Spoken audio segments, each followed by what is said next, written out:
Año Cero y otros. Y aparte es corresponsal para España de la revista Enigmas de Puerto Rico. Con ustedes, Pedro Campos. Bueno, yo en principio dar las gracias a la organización de la Agrupación Parapsicológica Puerto Real por haberme invitado, y tengo que decir casi que es un honor estar en Cádiz, porque mis ancestros por parte materna se remontan a Cádiz. Por lo tanto, digamos que es un desafío para mí hacer mi primera conferencia en tierras gaditanas. Yo lo que voy a intentar aquí es demostrar, como habrán observado en el programa, en el tríptico que le ha sido comentado, he traído unas cuantas diapositivas de lo que intento que sea una visión actual de lo que es el fenómeno OVNI. Es decir, no es mi intención en ningún momento demostrar la existencia o no de seres extraterrestres. Tengo mis propias convicciones en este plano. En principio tengo que decir que no sé ni por qué he dicho extraterrestres, porque no es mi impresión. Es decir, casi el 99% de los casos que nos encontramos, los propios testigos son los que afirman no saber de dónde proceden estos seres. De modo que queda casi insulso nombrar a seres extraterrestres como los tripulantes de estas naves, siempre y cuando tengamos en cuenta el término extraterrestre como procedente de otro planeta, fuera de nuestra galaxia, fuera de nuestro sistema solar, etcétera, etcétera. Obviamente no son humanos, por lo tanto también son extraterrestres, no obstante no son extramundanos. Es decir, si nos fiamos de las matemáticas nos daremos cuenta de que al existir n dimensiones, cualquiera de ellas puede dar amparo a estos seres. A mi entender, son reales los objetos voladores no identificados, tanto como la inteligencia que los tripula. Es decir, gracias a las pruebas que obtenemos, queda casi insulso pensar que el fenómeno OVNI nace en la mente de un testigo. Eso es completamente erróneo pensarlo, porque actualmente tenemos, casi empezaría ya a sacar las diapositivas, actualmente tenemos pruebas tanto a nivel de radar, y un radar no lee ciencia ficción. Tenemos pruebas fotográficas, que ahora repasaremos algunas.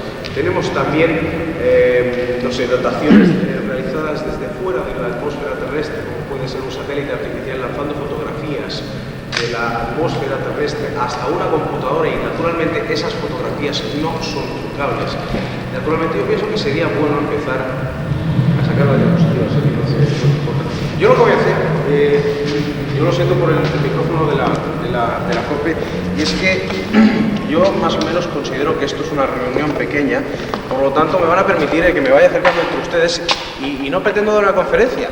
O sea, yo lo que quiero es una charla. Odio las conferencias, no quiero ser el protagonista.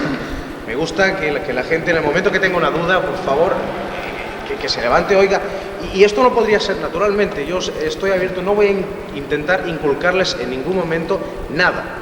O sea, yo les voy a mostrar unas diapositivas, 56 diapositivas, si no recuerdo mal, donde voy a intentar demostrar que existe la fotografía de objetos, 56 fotografías, que existe la fotografía de objetos voladores no identificados, que existe el fenómeno OVNI a nivel radar, que tenemos una grabación que posteriormente mostraremos, y que esto nos demuestra que el fenómeno OVNI es real y que la inteligencia que lo tripula también lo es. Es decir, si nos encontramos ante un fenómeno, por ejemplo, recuerda que Moisés Garrido lo nombraba en cierta ocasión, y si no recuerdo, ante las cámaras de Telecinco, si tenemos un objeto volador no identificado que parte a una velocidad de 990 millas por segundo, velocidad inicial de 990 millas por segundo.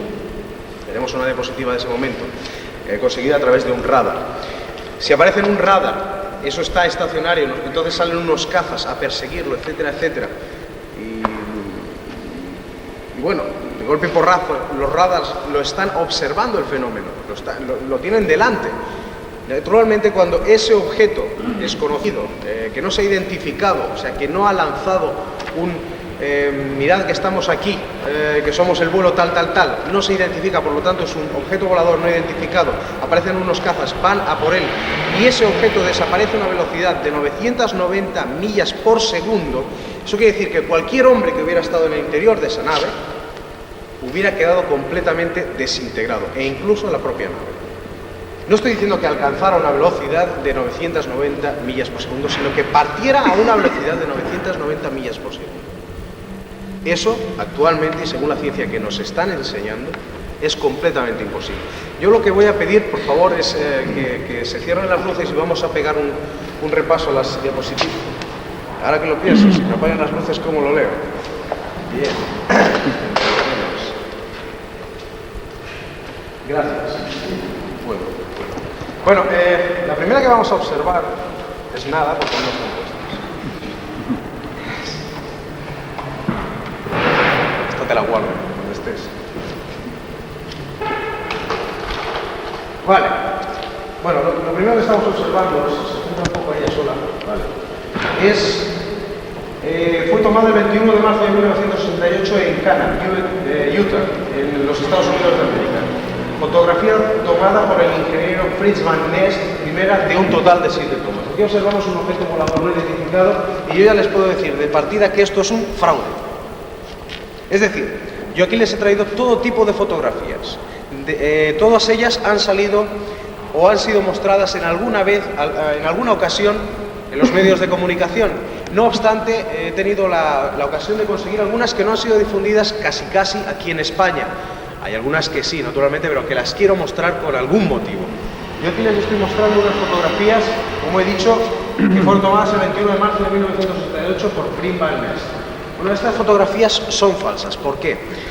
A tenor de los análisis realizados sobre esta nave, se observó que el diafragma de esta cámara estaba enfocada al infinito y que, por ejemplo, podría tener según el paisaje, podríamos deducir que tenía un objetivo del 28.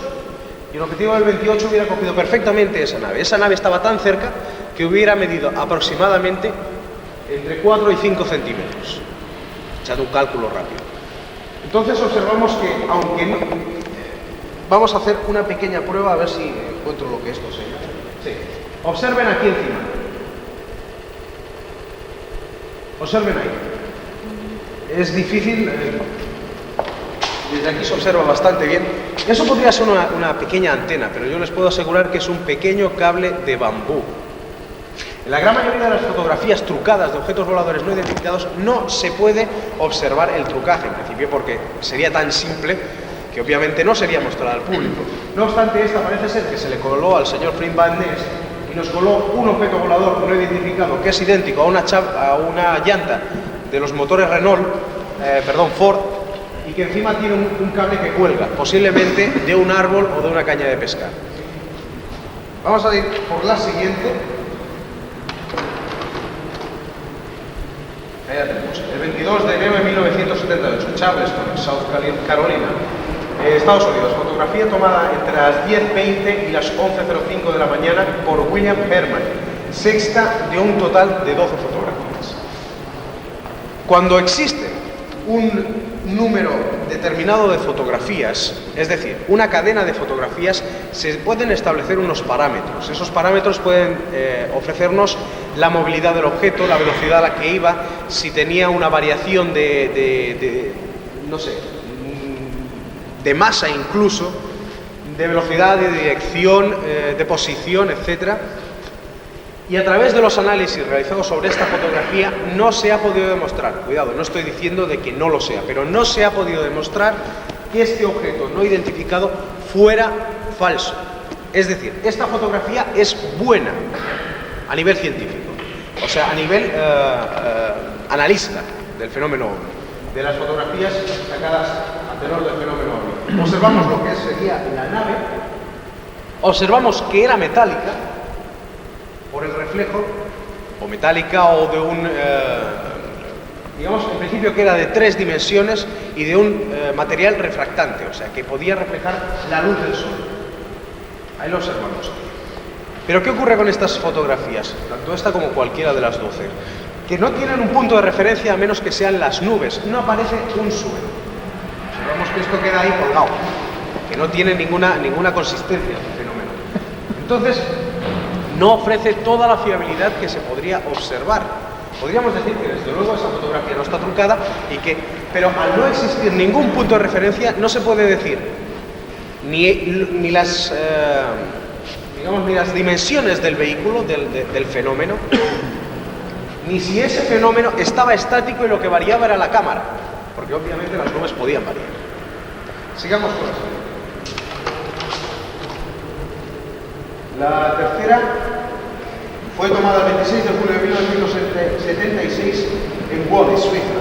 Fotografía tomada por un tal Rickert. Esta fotografía es muy buena.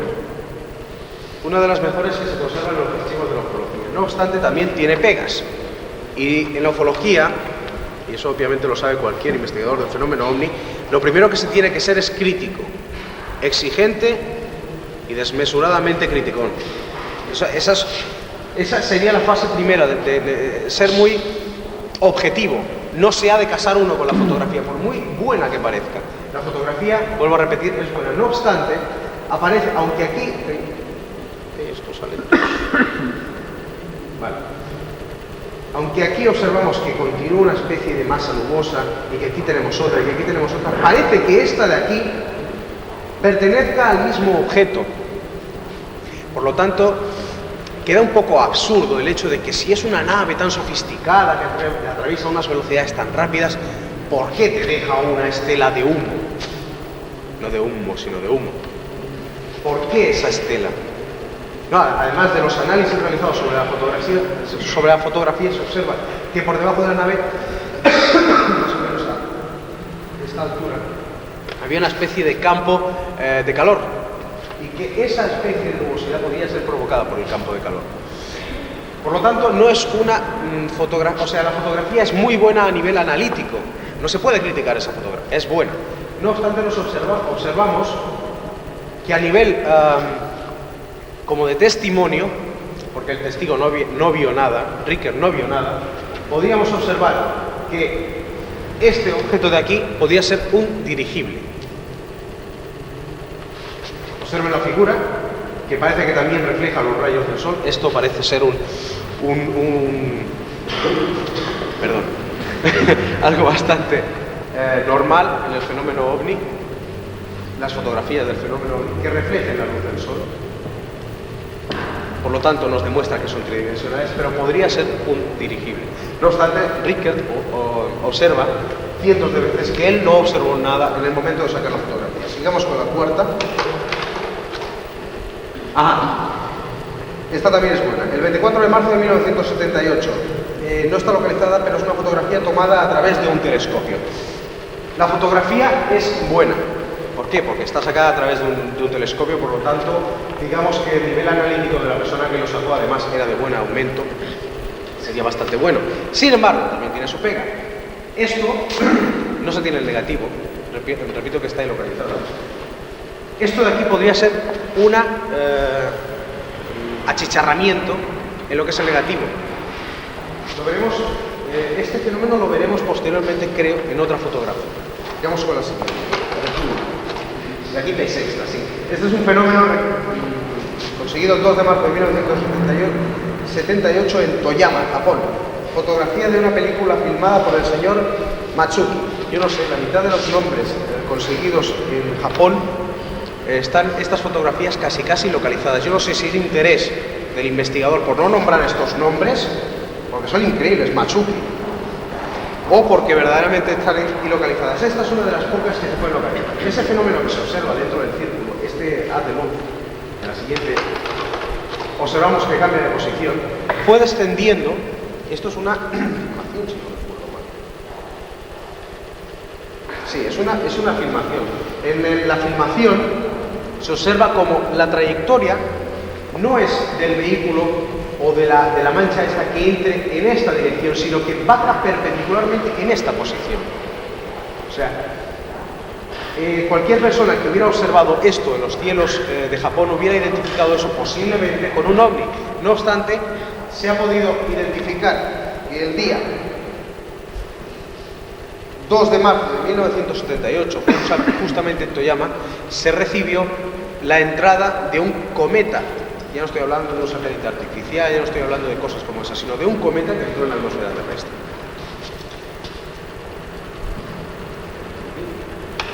Seguimos. Gracias. Bueno, vale. ¿Ven ustedes? Gracias. Esta fotografía, la séptima, fue tomada el 8 de octubre de 1981 en la isla de Vancouver, Canadá. Fotografía tomada por Dave y Hannah McRoberts. Naturalmente se observa que, además de reflejar la parte superior del objeto, reflejar la luz del sol, parece ser que este objeto, a la luz del día, poseía luz propia. Se observa en la parte inferior del objeto. Se ha hecho especulaciones, es más, las especulaciones están a la orden del día dentro del fenómeno OVNI, y se puede especular que eso fuera una especie de fuerza, o sea, de combustión que hiciera avanzar el objeto. Pero los análisis realizados sobre la fotografía dicen que eso estaba ahí. No que que la fotografía sea de una nave extraterrestre, etcétera, etcétera, sino que eso estaba ahí, por lo tanto la fotografía es buena. Sin embargo, y a tenor de las observaciones realizadas por el doctor Masahiro Kahata, que es un especialista neoyorquino, es japonés, afincado en Nueva York, sobre fotografía, analista sobre fotografía OVNI, afirma que lo primero que se ha de observar, incluso corroborado por Manuel Fernández, un buen amigo mío y también especialista en fotografía OVNI, lo primero que se ha de observar en una fotografía OVNI es el hecho de que no pueda ser duplicable. Es decir, aunque esta fotografía la veamos perfecta, que no tiene fallos, etcétera, etcétera, nosotros decimos que tenemos una buena fotografía OVNI, pero para decir verdaderamente que tenemos una fotografía OVNI buena, tenemos que haber comprobado que esa fotografía no se puede duplicar. Es decir, que cogiendo un objeto nosotros y tirándolo al cielo, no pueda salir ese fenómeno. En el momento en que nosotros podamos duplicar estas fotografías, que ha ocurrido en cientos de casos como Meyer, Adamski, etcétera, etcétera, a pesar de que no afirmamos de que el fenómeno sea erróneo, o que sea falso, o que sea fraude, tampoco tenemos el 100% de seguridad de que ese fenómeno sea real. Esta fotografía es real, pero el fenómeno puede ser humano, o sea, puede ser un fraude, puede ser un fenómeno no atmosférico, pero sí un fenómeno lanzado por la mano, una piececita a lo mejor, una pastilla de chocolate tirada al aire con una envoltura, podría generar ese fenómeno. Una de las más antiguas. El 11 de mayo de 1950, en los años 50, Oregón, Estados Unidos, fotografiado entre las 7:30 y las 7:45 de la tarde por Paul Trent. Esta fotografía se ha repetido en cientos de ocasiones en la historia del fenómeno OVNI. Se ha localizado esto en la isla María Cristina, se ha localizado en las Islas Cíes, incluso en Galicia, en las Seychelles, sobre todo en zonas bañadas por el mar, que es una cosa muy curiosa. Que estas fotografías, esta forma de objeto volador no identificado, que no hay por qué desconfiar de esta, además no existe negativo, no hay por qué desconfiar de esta fotografía. No nos ofrece ningún testimonio para desconfiar de esa fotografía.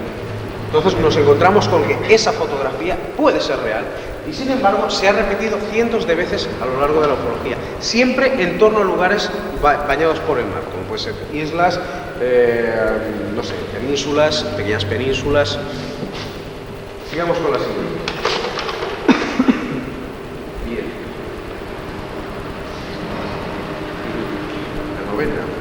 4 de abril de 1980, North Charleston, South Carolina, USA, Estados Unidos. Fotografiado por William Herman, toma número 4. Antes habíamos visto por William Herman, me parece que era... No, luego la vimos. Sí, no, perdón, el 22 de enero de 1978, que el mismo señor William Herman había fotografiado un vehículo posiblemente extraterrestre. Ahora observamos que el 4 de abril de 1980, un par de años más tarde, consigue fotografiar esto. Bueno, tampoco ofrece suficientes motivos para localizar fraude esta fotografía. Sin embargo, los análisis posteriores, o sea, a simple vista se puede observar que es una fotografía real, digna. no falla dentro del contexto obvio. Sin embargo, los análisis demuestran que el señor Herman se acostumbró a ver objetos voladores no identificados y en la parte superior del vehículo se puede observar incluso el hilo de bambú, completamente transparente. Los análisis identifican ese, así a simple vista no se puede observar quizá, pero no, y si lo buscamos incluso se puede observar algo. Por aquí tenemos un hilo, posiblemente de seda, un sedal, bambú, algo que puede denotar que eso es un trucaje. También podría ser una antena, claro, sí, o una lata de sardinas. Seguimos, lo observan a simple vista ya. No voy a casi ni a describirlo. El 19 de abril de 1978, Colfax, Wisconsin, USA. Quinta fotografía de un total de 7, tomadas por el policía Mark Coltrane a las 13:30 de la tarde, o sea, a la 1:30 de la tarde. ¿Lo observan ya? ¿Hay alguien que no lo vea? Porque... Y es un policía, señores. Y es un policía. Es la que más se nota, o sea, durante toda la sesión, el señor estuvo sacando fotografías alrededor de él, pero desgraciadamente se encontró con el cara y quedó reflejado el hilo. Bien.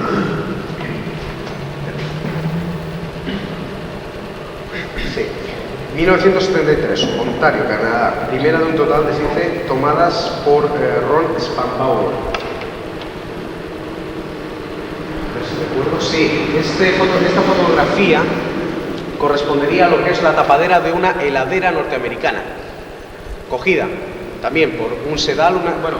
Los análisis, siempre me refiero a análisis. Los análisis realizados sobre esta fotografía identificaron ya no un sedal, sino quizá un cordel de seda, de un sedal, etcétera, etcétera, que cogía esta tapadera y lo suspendía delante de una cámara. O sea, esto también es un fraude. Es decir, no nos tenemos que creer, es casi obligatorio, lo vuelvo a decir, ser un criticón de las fotografías ovni. Hace unos minutos, hablando con uno de los organizadores de esta exposición, el señor Manuel Gómez Ruiz, me criticaba absolutamente todas las fotografías que salían y no se equivoca. Es que es cierto, todas pueden tener crítica. Yo les iré resaltando las que son imposibles o que son muy difíciles, no imposibles, pero sí muy difíciles de trucar. Ajá, esta es una de ellas, muy difícil de trucar. La distancia aproximada entre la fotografía... Existen puntos de... Para allá. Vale.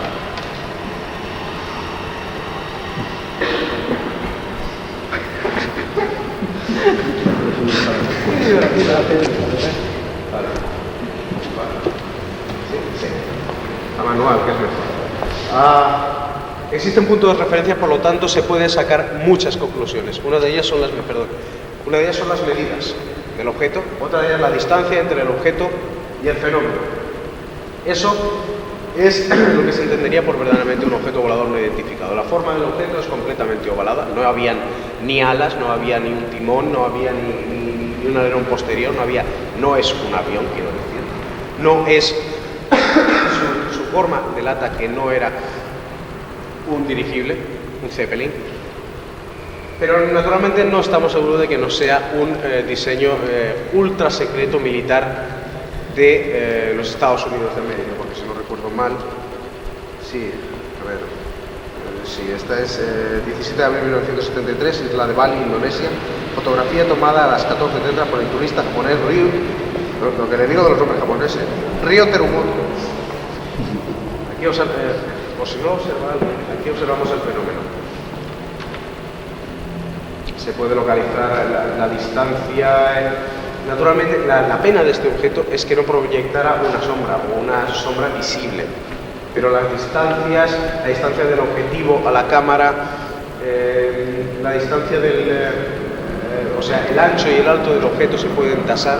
Que era metálico o no, se observa por el hecho de que la parte que era tridimensional o no, se observa por el hecho de que aparece una zona más iluminada que la otra.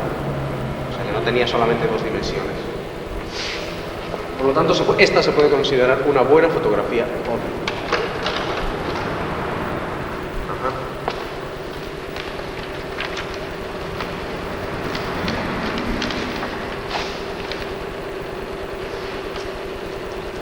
Bien, para que no he observado, supongo que sí que se puede observar fácilmente. Esto de aquí. Bueno, esta fotografía fue tomada el 10 de marzo de 1977 en Indianápolis, Indiana, USA. Fotografía número 8 de un total de 10 tomadas por el Boy Scout Mike Brandenburg. No me lo creo.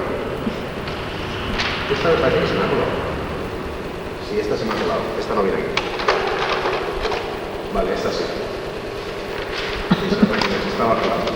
Esta fotografía fue tomada el 10 de marzo de 1977 en Indianápolis, Indiana, USA. Fotografía número 8 de un total de 10 tomadas por el Boy Scout Mike Brandenburg a las 3:30 de la tarde. El fenómeno no es este de aquí, obviamente, sino este de aquí. Esto es un manchón de pena. Este objeto, en las 7 fotografías, si no recuerdo mal, aparece en diferentes posiciones, por lo tanto, observamos que era móvil, en principio, era móvil. Es decir, variaba desde aquí, pasando por aquí, variaba en su posición. Pero es una cosa muy curiosa. En una de las fotografías aparece tan a ras del mar que era casi obligatorio, pero no era completamente necesario, que hubiera provocado, como mínimo, a nivel de análisis fotográfico, una pequeña sombra. Y no lo conseguimos analizar. Por lo tanto, se puede deducir que eso podía estar demasiado cerca del objetivo de la cámara. Es decir, podía ser una canica simplemente suspendida delante del objetivo de la cámara. Vaya. Esta toma fue extraída el 3 de noviembre de 1973 en Coyoacoc, México. No hay conclusiones sobre esta fotografía. Puede ser cualquier cosa, desde una mosca mal pillada o verdaderamente un objeto volador no identificado, o incluso un globo o un pájaro extraño inflado. Podía ser absolutamente todo. Lo que es cierto es que estaba volando. Es decir, no se hagáis es fotográfico, no se demuestra que eso no estuviera volando. Se ha podido duplicar esta fotografía. Es decir, si se coge, digamos, un balón, se le pone unas especies de antenas a los costados, se tira al aire, se saca un par de fotografías, eso es duplicar una fotografía. Y se ha podido duplicar esta fotografía. No obstante, no estamos ante la certeza de que este fenómeno fuera un trucaje. Ajá. Muy bien.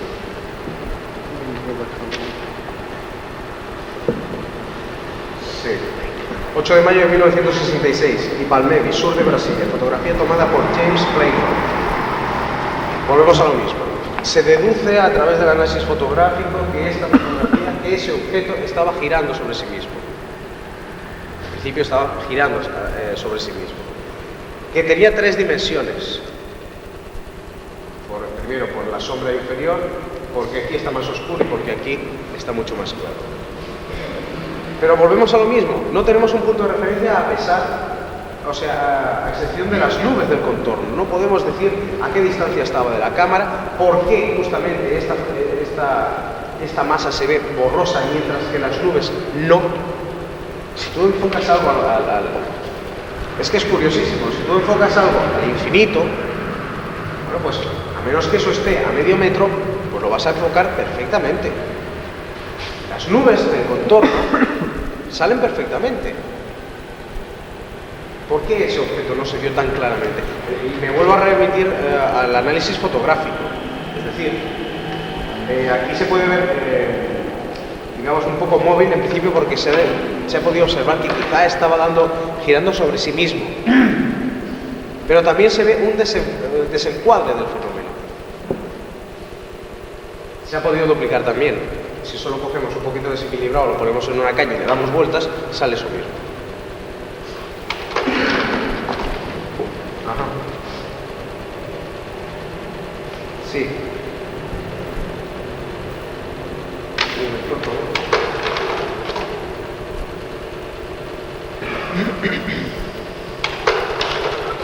Ajá.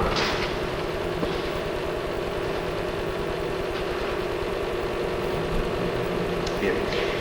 Fue tomada el 26 de julio de 1964 por Burr Mash, Westmoreland, Inglaterra. Fotografía tomada por G.P. Templeton. Vaya.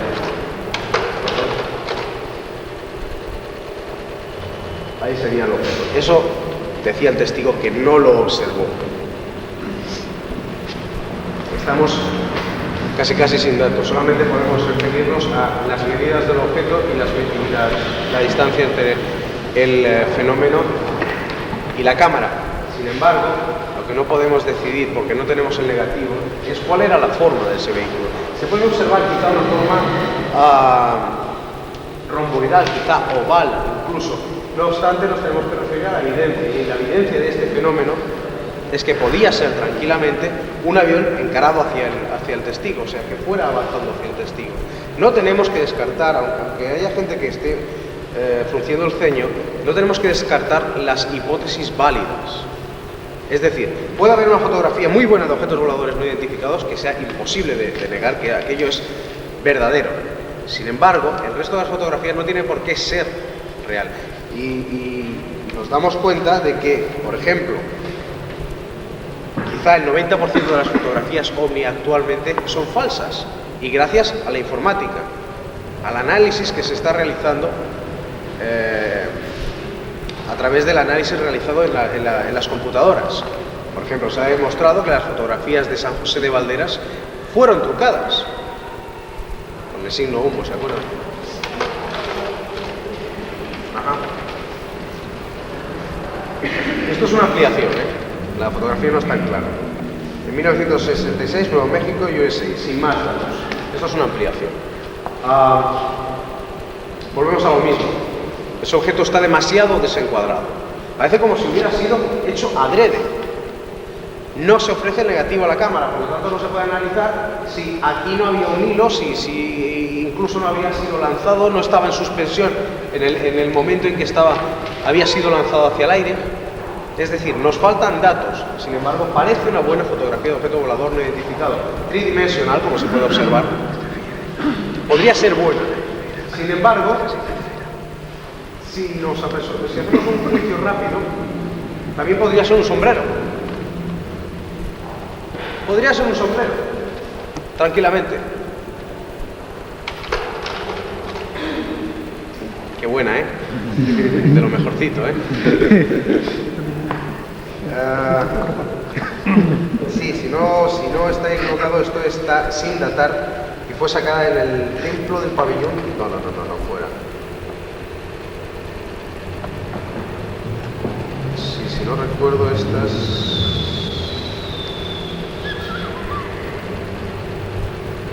8 de mayo de 1966, Palmeri.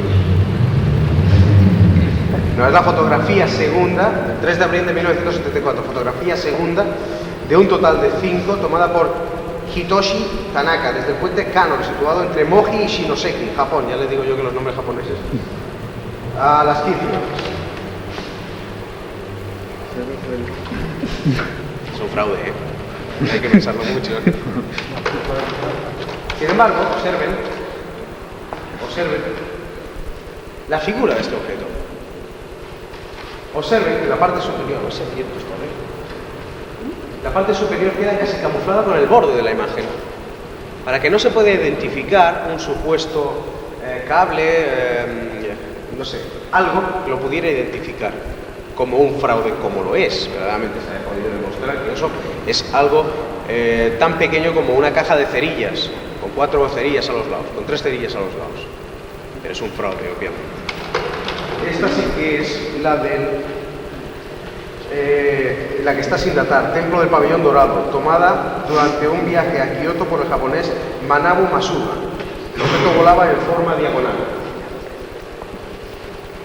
Puede ser una buena fotografía del objeto volador no identificado, pero también puede ser, como observarán, porque él vio ese fenómeno, puede ser también, perfectamente, podría ser un dirigible. Los datos nos pueden ofrecer que es un dirigible. Esta es la mejor fotografía que les he traído. Sí. Fue sacada el 4 de diciembre de 1965 por una cámara automática situada en la nave espacial Gemini 7 que sobrevolaba Isla Antigua. Esta fotografía fue sacada desde una nave sin tripulación. Esta fotografía fue enviada a través, digamos, de las ondas hertzianas hasta unas computadoras. Y esa fotografía, por medio de nada, podía haber sido pasada por las manos de nadie. Por lo tanto, no está camuflado. El objeto volador no identificado sería este. Esto es un efecto de Vogel, que es el efecto de refracción sobre el objetivo de la cámara. Esto de aquí no tiene una explicación. Según los análisis se ha demostrado que era tridimensional, etcétera, etcétera. Y es una de las mejores fotografías que se guardan actualmente en los anales de la ufología. Vuelvo a repetir, 4 de diciembre de 1965, cámara automática situada en la nave espacial Gemini 7 que sobrevolaba Isla Antigua.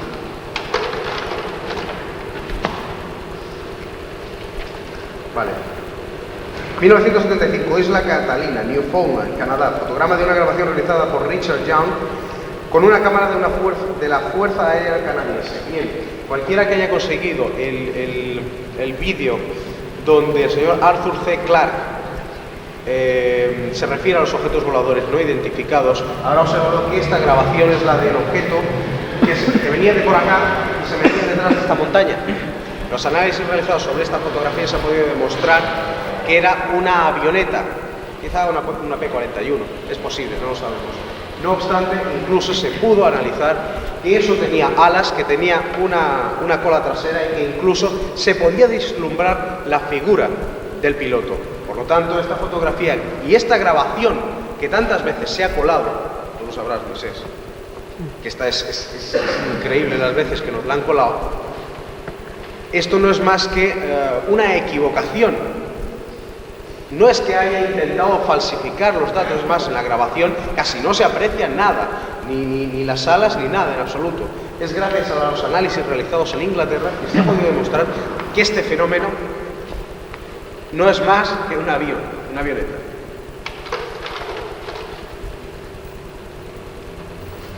No, está bien. Esta fotografía, sí, 6 de mayo de 1971. Stora Spangenberger es el nombre del autor. Fue tomada en Skillingaryd, en Suiza. Aunque ustedes vean tantos puntos de referencia, no existe ni uno. Es decir, se sabe que ese objeto estaba por detrás del pequeño muro este que observamos acá. Por lo tanto, no existe ningún punto de referencia aquí que pueda identificar dónde estaba ese objeto. Podía estar a 200 metros, 400 metros. No lo sabemos. Podríamos identificar, si este fuera el plan de suelo, la altura del objeto, pero obviamente no es el plan de suelo. Podríamos identificar la distancia desde el camarógrafo si existiera detrás una montaña, si existiera un árbol, si existiera algo. No existe nada. No existe. En esta fotografía la he traído porque es un ejemplo claro de que aunque aparecen muchos datos, no nos ayudan en nada en la identificación del fenómeno. Podría ser y no un objeto volador no identificado.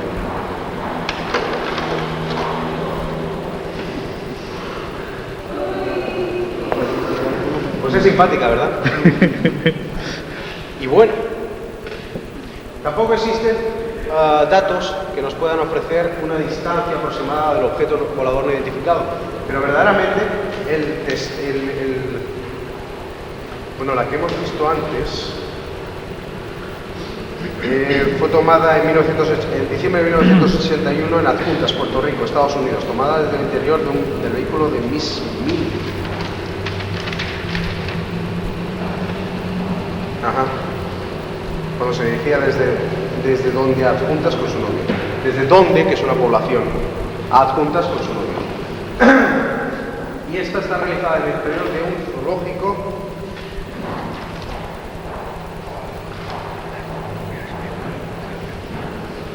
Sí. En agosto de 1972, Plymouth, Devon, Inglaterra. Fotografía tomada por Wilfred Power durante una visita al zoológico de Devon. Él enfocaba verdaderamente a lo que es el cuello y la cabeza, esto es una ampliación, el cuello y la cabeza de la jirafa. Y apareció eso en el negativo. Y aunque no existen suficientes testimonios, se puede observar, gracias al análisis, que eso estaba en movimiento. No sabemos si circular o avanzaba, que era tridimensional. Se puede observar, observamos nuevamente lo de los dos haces, o sea, los dos brillos diferentes, como puede ser el oscuro o opaco, y el brillo superior, que refleja teóricamente la luz del sol, y que coincidiría incluso con las sombras de la jirafa, pero también sería fácil de realizar dentro de un laboratorio. Actualmente existen unas computadoras tan increíbles, no he traído ningún ejemplo, pero tan increíbles que pueden modificar una fotografía tanto como les dé la gana. Es más, la fotografía OVNI actualmente ha perdido todo el interés que actualmente, hoy en día, ha perdido todo el interés que podía tener antaño. Lo único que nos valen son las fotografías antiguas, porque actualmente, gracias a estos sistemas informáticos, usted puede variar, digamos, su peinado a través de estos programas. Usted puede, si tiene demasiada tripa, se la puede encoger. Si le molesta su cabeza, se la quita. Y si no, le crea una nueva cabeza, o se pone bigote o hace lo que quiere. En un valle puede poner una vaca, o puede poner un coche y hacerle reflejar la luz de un lado, o las sombras. Puede hacer lo que quiera absolutamente con este sistema de digitalización de imágenes por ordenador. Esta fotografía sería buena, no obstante, podría ser trucada.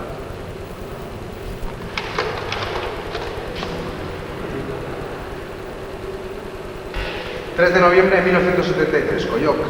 Perdón, fuera. La fotografía pertenece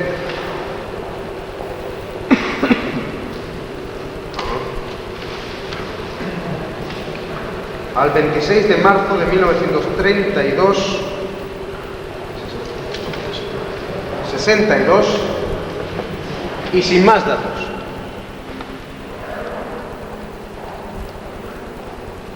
Es que podría ser cualquier cosa. Llegó a la redacción de una revista. Esto, con una notilla que decía, esto lo fotografié yo hace muchos años.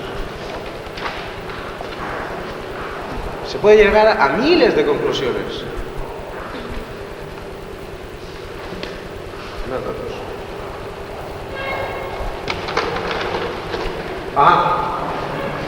Volvemos a los buenos. Estos son los buenos. Esos son fotogramas de una grabación de objetos voladores no identificados. Son 3. Esta y esta. Son fraudes. Que nadie se piense lo contrario. En ningún momento. La grabación, aquí no se puede apreciar. Son casi perfectas esas naves, ¿no? Pero en la grabación son tan insulsos. La manipulación a la que ha sido sometida a esta grabación es tan insulsa. Esto fue tomado, son modelos de ovnis famosos en movimiento, estudiados por la óptica, fotogramas de varias filmaciones diferentes. Bueno, son tan insulsos que al entrecruzarse los cables donde estaban pivotando se pegan choques entre ellas. Pero cuando nos cuelan filmaciones así, aparecen en las mejores revistas de todos los países, diciendo son las mejores grabaciones del mundo. El fenómeno OVNI se vende actualmente, gracias a manipulaciones como estas. Después, obviamente, aparte ya del análisis de la grabación, se puede observar, ya no solamente metiéndolo por el ordenador, que las... Bueno, por ejemplo, para que lo veamos, esta formación de aquí es la cabeza del tío que la aguantaba con la caña. Esa formación de aquí. Tan simple como eso.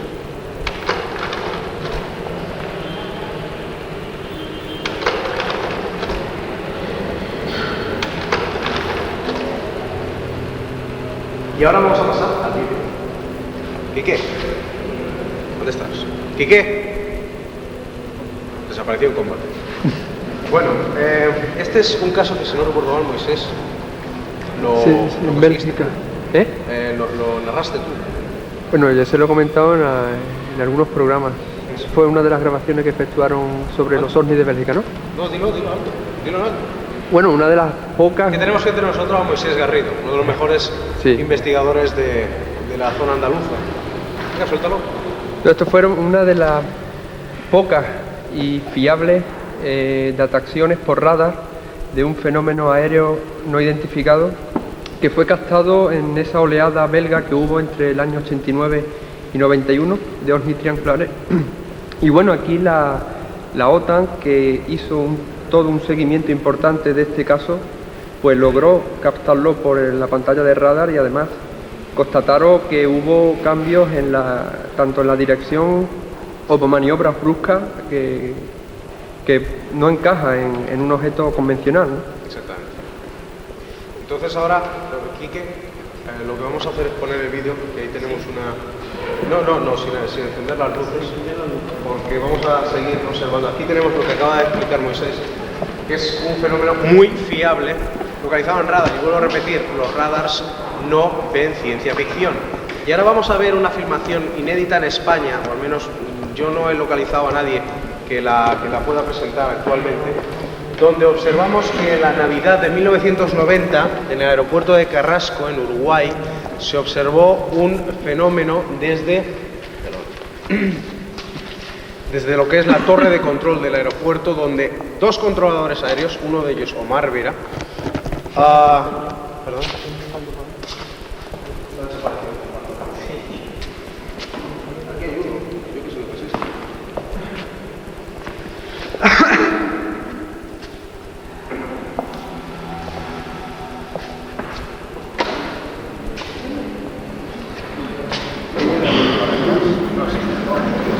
Un poco para atrás, porque no lo acabo.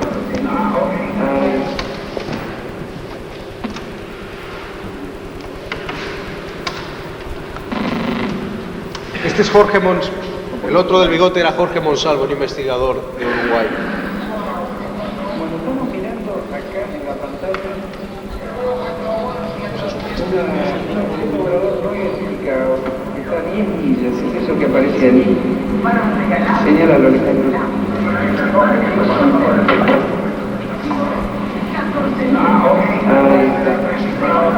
Está a 8 millas, no, perdón, 9 millas y medio.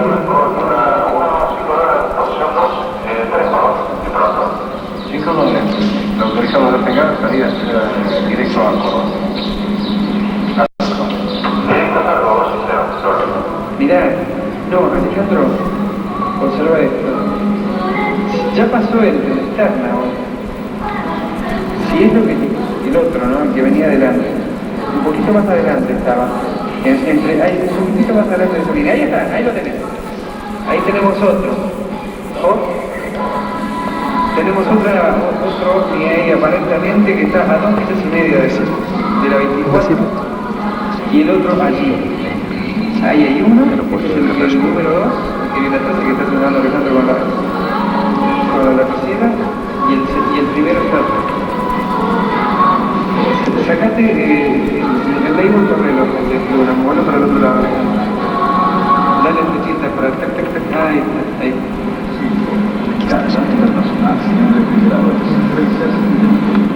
Y ahí está el otro que no sabemos qué es, un arroz, un rastrilleo.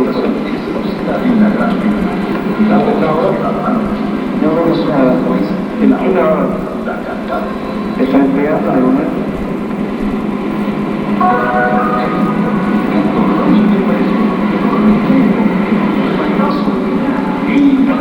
Mira cómo se corre, ¿no? Alejandro, mira cómo se corre para acá. Ah, no viste lo que pasó ahí. Lo vi. No, es una repetida viraje a la derecha. Es increíble, pero rápidamente lo hizo. Ya lo perdimos.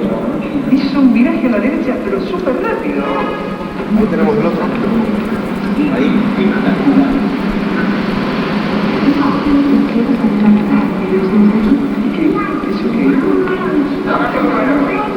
Otra vez, mira Alejandro, mira, observa.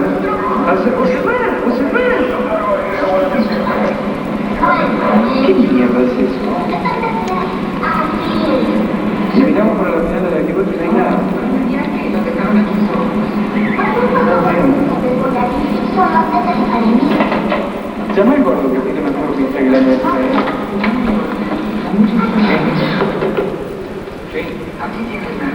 Nada, y estábamos mirando y de repente sobre cabecera 24 es un viraje escarpado.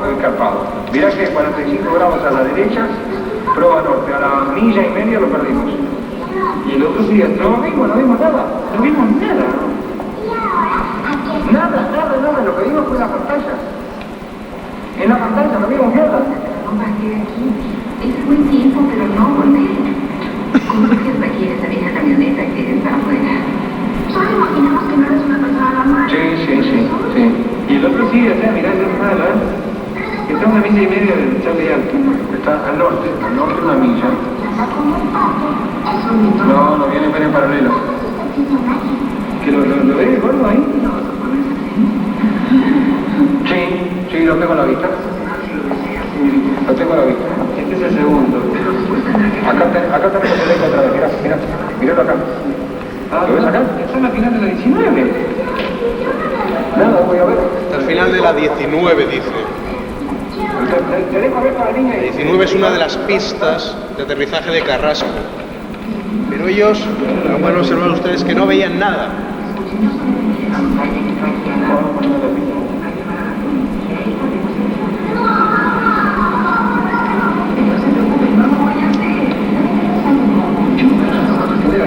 No veo nada, ¿qué es lo que digo? Ya está entendida. No sé si me llama. ¿Qué podemos hacer?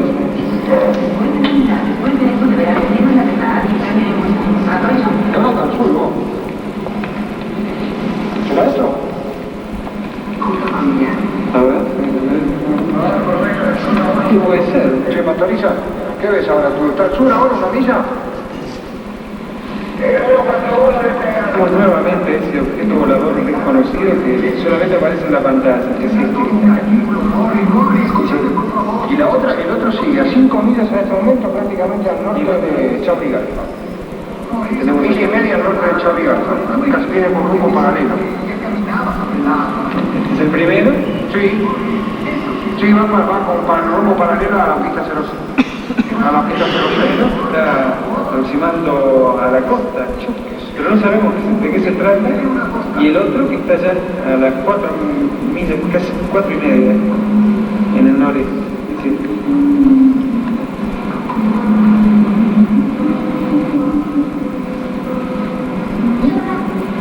Ahí se aparece el movimiento de eso. Y el otro ahí.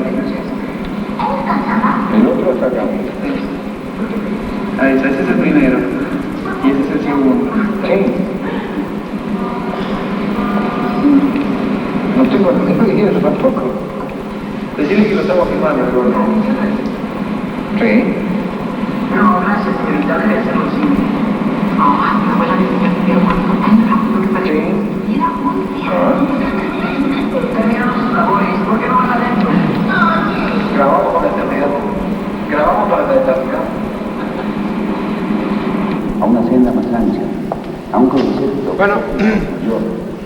Quizás yo podría tomar eso como un estudio de comportamiento. Pues eso más o menos es lo que observó el controlador aéreo Omar Vera la Navidad, o sea, el 25 de diciembre de 1990, en el aeropuerto de Carrasco, Uruguay. Muchos de ustedes habrán preguntado, ¿se oye ahora? Perfecto. Muchos de ustedes habrán preguntado por qué el señor Omar Vera, una persona que, recordemos, es controlador aéreo, no una barrendera. Es que para algunos arpíos, es decir, de la alternativa racional a las paraciencias, lo digo así de claro, digamos el testimonio de un controlador aéreo o un piloto o algún especialista dentro del campo del aire, o sea, su testimonio tiene tanta validez como el de una barrendera o de alguien que cree en el ratoncito Pérez.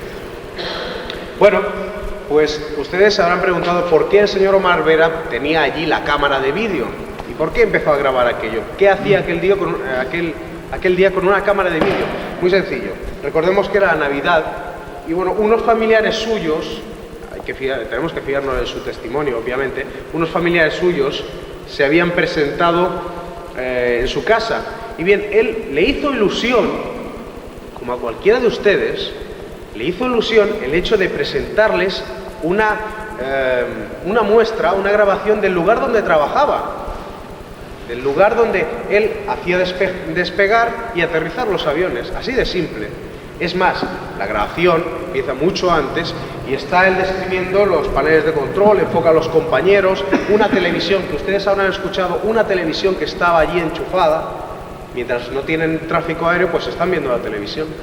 Pero así de sencillo y así de humilde. No tenemos que verle tres patas al gato. Allí apareció un objeto volador no identificado, no visible, y en un momento de la grabación, y he hecho un pequeño paréntesis, este señor dice, está al final de la 19, que es una de las pistas de aterrizaje de Carrasco. Hay que visualizar una cosa, el fenómeno, es decir, los radars, estos del aeropuerto de Carrasco, no identifican la altura de lo que están observando.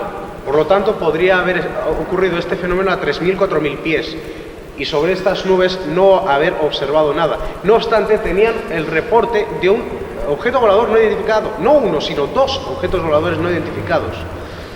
Anteriormente, este reportaje es mucho más largo.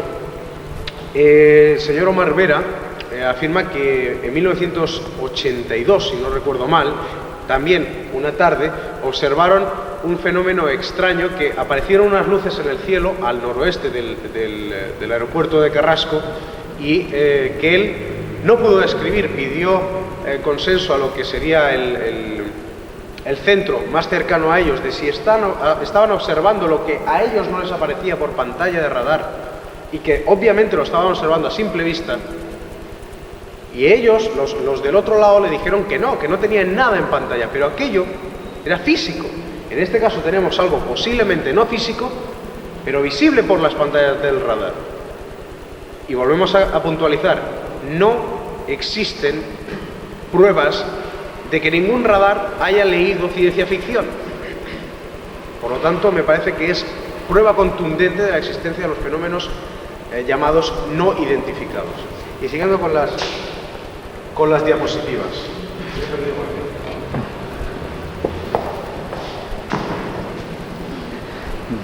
Allí.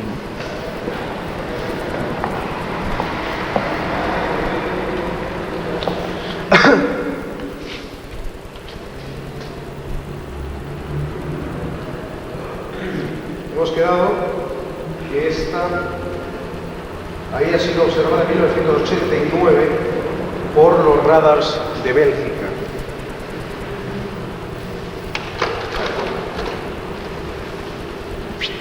Para internet.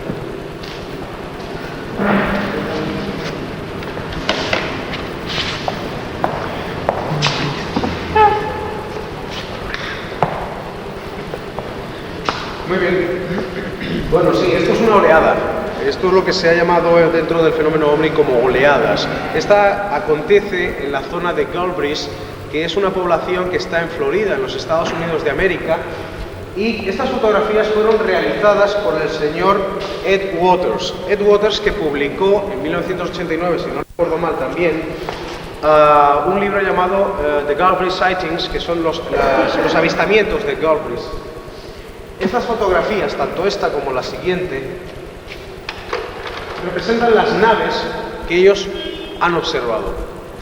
Y es algo muy curioso, porque desde todos los puntos de vista estas naves son reales, es decir, no existen, se pueden fabricar, es decir, se pueden duplicar. Podemos hacer duplicados de estas naves, y tan sencillamente como cogiendo utensilios de plástico de cocina, es decir, platos de plástico, vasos de plástico, cucharas de plástico, y construir una réplica exacta a esta nave. No obstante, nadie se ha explicado de dónde sale la luz inferior de la nave, cómo la puede producir Ed Waters, cómo es posible que exista una... ¿Cómo sería esto?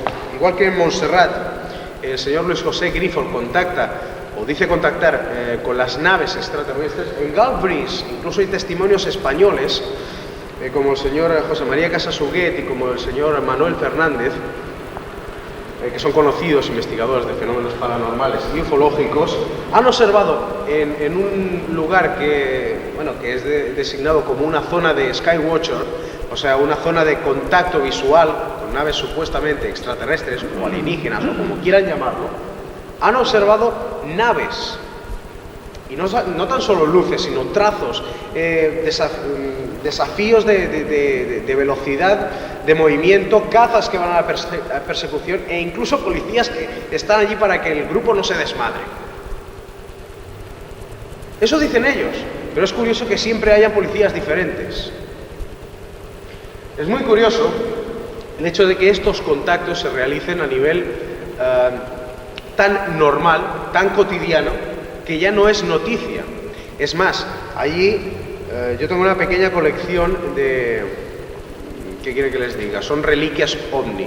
Es decir, desde un chicle ovni, pasando por un jabón ovni, unos pantalones ovni, unos jaboncitos ovni, un encendedor ovni, etc. Y allí, en Galbraith, llegan a tener relojes ovni, joyería ovni, diamantes ovni, etcétera, etcétera. Es una forma de publicidad. No lo vamos a negar. No obstante, esos avistamientos son reales. Se puede decir que, bueno, es un fenómeno creado en el subconsciente de las personas, es una histeria colectiva, pero eso, si fuera una histeria colectiva, ¿cómo podemos demostrar que una videocámara pueda grabar más de 180 histerias colectivas? Esto es una opinión muy personal y es que estoy casi convencido de que las experiencias de Galbraith, no las de Eric Waters, que son esta nave, y la anterior, que son estas naves. No digo estas naves, pero sí las experiencias de avistamiento de Galbraith son reales.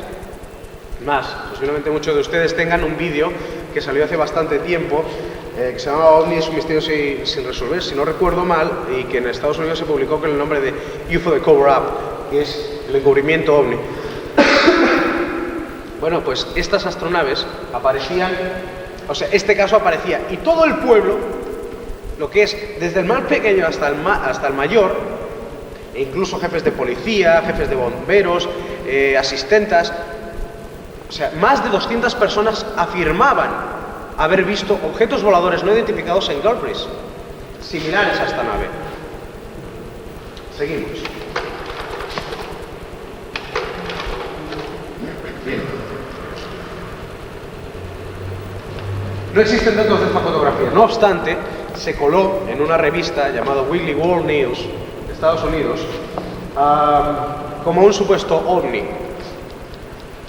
Yo les puedo decir una cosa, el tío que realizó esta fotografía es un lanzador de fotos impresionante, porque en un acercamiento de la fotografía, etcétera, etcétera, se ve que es un puma machacado con los dientes tirado al aire. Pero así de claro. Es un fraude, obviamente. Ajá. 11 de noviembre de 1972, en Mesa, Arizona, Estados Unidos. Fotografía tomada por Lee Elders a la 1:55 de la tarde. Sí. Bien, observamos una forma lenticular de un supuesto objeto volador no identificado. Todo el mundo podría decir, bueno, eso podría ser una nave, y no estarían equivocados, ni mucho menos. Es más, yo soy partidario de la idea de que eso es una nube, una nave con forma lenticular. No obstante, según el análisis científico o informático que se ha realizado, aparece en esta parte inferior una sombra que, si fuera una nube, teóricamente no tendría que aparecer. Sigo diciendo que mi opinión es que esto es una nube y que esto posiblemente sea una formación extraña dentro de una nube. Pero no me da suficiente credibilidad como para pensar que esto pueda ser un objeto volador no identificado. Ajá, el sombrero. Miren aquí. Pues esto... Si no recuerdo, no hay muchos datos de esta fotografía. Bueno, pues sí que lo sé. 1963, Italia. Nave similar a... No, perdón, fuera, nada. No existen datos. En esta fotografía aparece lo que sería una forma lenticular. Y esta fotografía no está al revés. Aparece así. Estas naves están en ascensión, no están en descenso y boca abajo. Esta fotografía, este objeto volador no identificado, es así. Hagan ustedes sus propias medidas. No existe negativo, por lo tanto no se pueden sacar conclusiones apresuradas sobre este fenómeno. No obstante, yo soy partidario de que eso parece un sombrero lanzado al aire. Hay muchas personas que opinan que, bueno, que eso parece un ovni verdaderamente y que esto tan brillante de aquí no es sino un campo de fricción, etcétera, etcétera, lo que quieran, pero a mí no me convence esta fotografía como objeto volador no identificado. Ajá.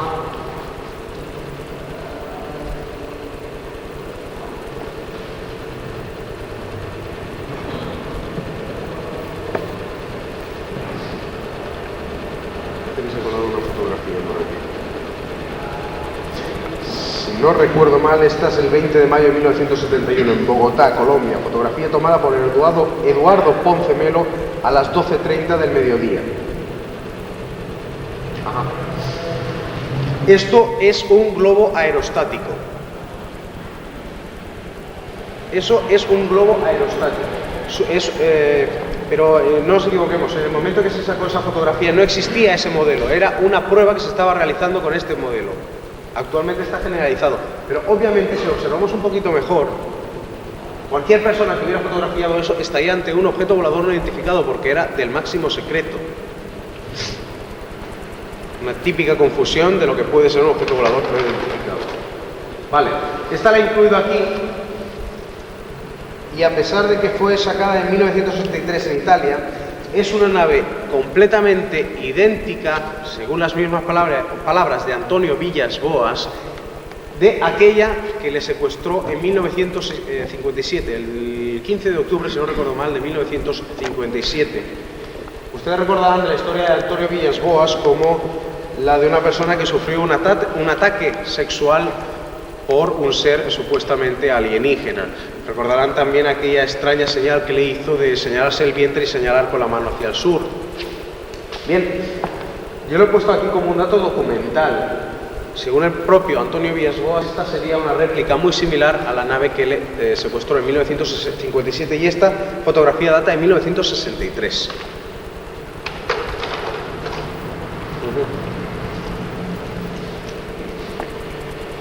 Esta es de junio de 1973, 10 años después, Ontario, Providence, Canadá. Fotografía tomada entre las 12 del mediodía por Ron Spanbauer. Sí. Objeto tridimensional, observamos que existen algunos puntos de referencia que pueden darnos la altura del objeto, la distancia entre el objeto y la cámara. Sin embargo, el hecho de que aparezca excesivamente alto, es que el testimonio es bastante curioso. El testimonio no vio nada en el momento de sacar la fotografía. Dice, bueno, entonces, ¿qué narices estaba fotografiando ahí? Las nubes. Porque observen el plano, esto es la fotografía real, no es ninguna ampliación, no es nada en absoluto. Observen que el plano del suelo queda muy abajo y el plano del ovni queda muy arriba. No existe. Nos tenemos que fijar también en la credibilidad del testimonio del testigo. En el número de testigos también. Es decir, si nosotros vemos un avistamiento, por ejemplo, el que comentaba Moisés Garrido antes, de la oleada en 1989, antes de que eso desapareciera de las cámaras de radar, fueron lanzados varios cazas que fueron a la persecución de aquel objeto. Entonces desapareció de la pantalla del radar. O sea, cuando ya eran visualizados por los testigos, aquello desapareció. Por lo tanto, tenemos un buen fenómeno ovni. Un fenómeno que además de ser constatado delante de una cámara de radar, delante de unos testigos, y que desaparece a una velocidad impresionante, dejando su testimonio, nos encontramos ante un buen fenómeno ovni. Aquí no existe un testimonio fiable. Ron Spanbauer, si no recuerdo mal.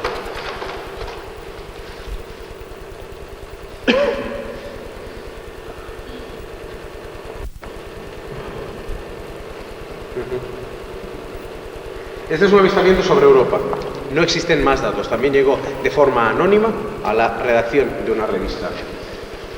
No existen datos sobre esta fotografía a nivel científico. No, es decir, no aparece nada que la sustente esta nave. Sin embargo, podría ser absolutamente todo. Me estoy haciendo extremadamente extenso y no quería hacerlo. Vamos a ser un poco más rápidos. Tenemos una nueva formación gaseosa, una nueva formación nubosa, perdón. Y observarán que esta no presenta las mismas, la misma formación oscura debajo, o sea, esa sombra extraña que hablábamos en la anterior. Esta parece más bien homogéneo, este blanco. Para mí esto es una nube. El testimonio no aparece, no existen suficientes datos. Bueno, pues para mí esto es una nube. Y para cualquiera que pretenda ser un poco crítico dentro del fenómeno ovni, eso es una nube. Esta fotografía es extremadamente buena. Esta fue tomada en el verano de 1976 en Fayetteville, Alabama, USA. Fotografía tomada anónimamente a las 12 del mediodía. Sí, esta fotografía, anónimamente, este caso lo conozco personalmente. Anónimamente porque la testigo no quiso dar su nombre, al principio, porque es una cría de 14 años. Este pelo de aquí pertenece al de una cría de 14 años. En este avión de aquí iban sus padres, que se iban de viaje, y la chavala le hizo ilusión, venga, una fotografía cuando pase el avión, ¿de acuerdo? Su hermano se pone delante, saca la fotografía, y en la fotografía aparece esa cosa de ahí. Esa fotografía se ha podido demostrar, aquí hay un reflejo del flash de la cámara. Por lo tanto, se ha podido demostrar que ese objeto estaba por detrás del cristal y por lo tanto, a través de un cristal de una fotografía, como no empiezas a tirar pedradas y que salga una en la fotografía, eso es imposible de trucar. Muy difícil de trucar si lo preferimos. Esa es muy buena fotografía. En Drexel, si no recuerdo mal. Sí, esta, si no recuerdo mal, fue, septiembre de 1987, Recife de Drexel, Brasil. Fotografía tomada por Ángelo Portela, creo.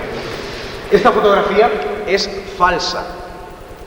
Gracias a los datos que nos ofrecen el contorno de la fotografía, las inclinaciones de las sombras, etcétera, etcétera, deducimos que esta nave de aquí, esta gran astronave de aquí, al igual que este árbol de aquí, tendría que haber proyectado una sombra aquí, según las dictas que nos han dado las computadoras.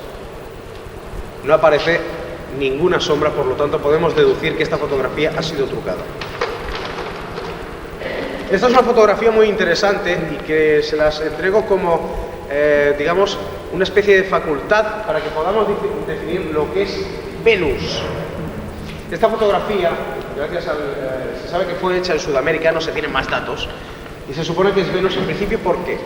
Porque el cielo, esta inclinación, nos ofrece un testimonio bastante fiable de que esta fotografía fue tomada en verano y que este puntito que aparece aquí, tolerantemente como un objeto volador no identificado, podría ser, en verano de Sudamérica, Venus.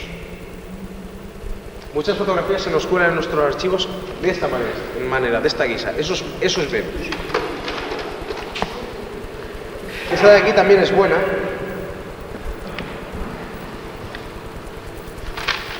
Siguiente. Fue tomada el 25 de abril de 1974 en Honolulu, Hawái. Fotografía tomada anónimamente durante una visita al parque Kapiolani. Bueno, pues ya ven a las hawaianas bailando aquí la danza. Esta fotografía está deformada, es decir, se le han cortado patas y se le ha sumado por arriba. Es decir, se ha ampliado esta zona de aquí, porque aparecía un objeto volador no identificado, supuestamente no identificado. El camarógrafo no observó nada en absoluto, nadie parece observar nada en el cielo, y eso apareció en la cámara. Posiblemente, si Omar Vera hubiera extraído una fotografía de aquel momento, hubiera salido ese objeto, que es una teoría de las que apoya el fenómeno invisible, es decir, la cualidad invisible de los objetos voladores no identificados. Bueno, y estas fotografías ya son las fotografías de Meyer, de Edward Billy Meyer. Son las 44, 45 y 46. Esa y esta. Por ejemplo, hay cientos. Bueno, estas fotografías, gracias a los estudios realizados en Estados Unidos por Masahiro Kahata, estos nombres japoneses, demuestran que esas fotografías, la gran mayoría, no digo todas, son duplicables. Es decir, nosotros podemos hacer fotografías idénticas a esas sin que se note nada, en absoluto, nada del fraude. Y mientras tanto, existe una organización en Suiza que se llama Sennheiser Silver Star Center, que te cobra la friolera de 5 francos suizos por cada fotografía de estas. Temerario, verdaderamente temerario. Y no solamente eso, sino camisetas, pins, chapas, de todo. Dentro del, explicando también en algunos folletos la vida y milagros del señor Edward Billy Mayer. Esa fotografía fue sacada el 6 de mayo de 1976 en Mamurogawa, Yamagata, Japón, otra vez. Y es anónima. Por eso les digo que a lo mejor es que el nombre era tan complicado que se dice que era anónimo. No existe ningún punto de referencia, pero observen que parece mucho más claro el fenómeno ovni que el resto de los árboles que se notan. Existe otra fotografía que no he traído en este bloque, donde un excursionista sacó una fotografía de lo que serían unas montañas que tenía delante de él, y en aquel aparece en un libro del señor Juan José Benítez, que desgraciadamente no contaremos con su presencia, y se observa que en el momento de disparar la cámara, un objeto volador no identificado, llamémosle eso, ovni y punto, no más, cambió 3 veces de posición. Y esa fotografía ha sido analizada, es real. En esta fotografía se observa cómo el fenómeno queda mucho más definido que el resto del contorno. Esa fotografía es mía. Y yo no sé si será. Vale. Eso de ahí no sé lo que es. Yo no lo vi. Yo fotografiaba lo que es esto, que parecía un barco en medio de una roca. Está muy cerca de Montserrat. Y al revelar la fotografía apareció este objeto de aquí. Actualmente esta fotografía está siendo analizada en Estados Unidos también, en la ciudad de Nueva York. Esta fotografía es muy interesante. Es un fotograma de una grabación en vídeo 8 milímetros desde el Empire State Building, del Empire State, el edificio este tan alto de Nueva York,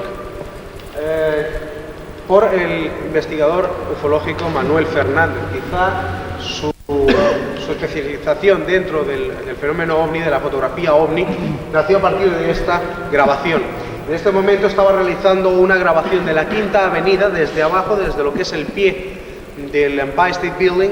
Iba subiendo por la Quinta Avenida y cuando llegó al cielo, que estaba, como pueden observar, el sol ya se había ocultado, él hasta 2 o 3 meses después de haber realizado esta grabación no observó este fenómeno.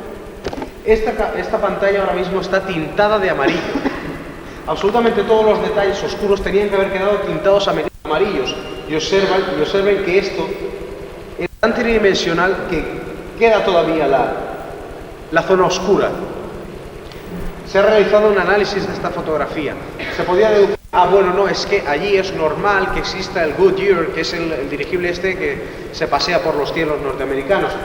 En principio, vuelvo a repetir, él no lo vio. Para mí me ofrece solamente este testimonio me ofrece toda la confianza. En principio porque lo conozco personalmente y sé de lo que es capaz este señor. Además, vuelvo a decir, él es fotógrafo. Jamás pondría en duda su credibilidad dentro de la fotografía, digamos, editando un examen fraudulento sobre esta fotografía.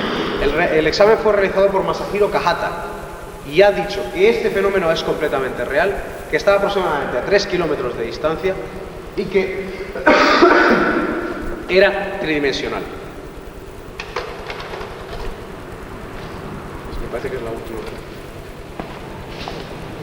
Sí. 27 de mayo de 1973, fotografía anónima tomada en, otra vez, Hirakata, Osaka, Japón. Observamos esa formación que muchos han identificado con la gran oleada belga, o sea, porque parece que tenga forma triangular, etcétera, etcétera, pero nos estamos refiriendo a 1973. La oleada belga ocurrió en 1978. La fotografía es real, no se ha encontrado ninguna tara en esta fotografía, ninguna mala apreciación de esta fotografía. De modo que nos queda el testimonio del señor... No, nos queda el testimonio del anónimo que publicó esto, que le dio la información al investigador que publicó esto. Él estaba con su familia y fotografiaron ese objeto. Ellos lo estaban viendo en aquel momento. O sea, no es que estuviera invisible, no es que ellos fotografiaran otra cosa, no, aquí ellos se estaban moviendo y sacaron la fotografía. Vamos a cambiar el carro. Sacar. Y esta fotografía